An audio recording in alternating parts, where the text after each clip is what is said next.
In most workshops, space is pretty limited, so you need to utilize every bit of space that you can.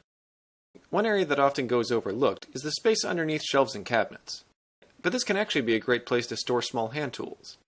By mounting a magnetic plate to the bottom of a cabinet, you can use it to hang metal tools such as screwdrivers and pliers.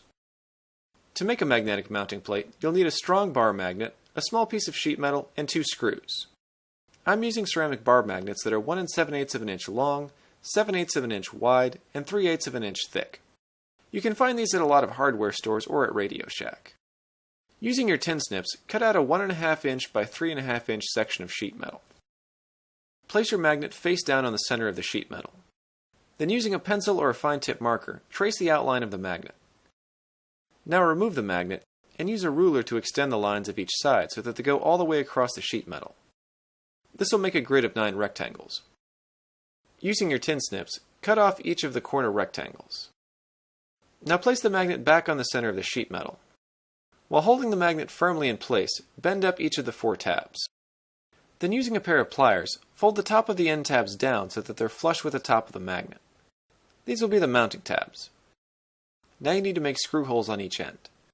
You can do this with either a drill or a hammer and nail.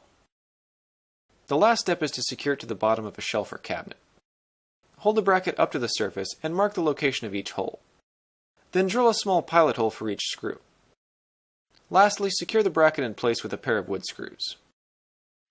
You should now be able to hang small hand tools from your magnetic bracket. If you want a larger mounting surface, you can either make several individual brackets and mount them side by side, or you can make a larger bracket with multiple magnets. To make larger brackets, the procedure is basically the same. You just need to use a larger piece of sheet metal. For each additional magnet that you use, add 1 inch to the width of the metal. To make it easier to fold up the sides, you may also wish to cut the sides into sections. Well, there's how to make a simple magnetic bracket for hanging your tools. Thanks for watching, and check back next week for more DIY hacks and how-tos.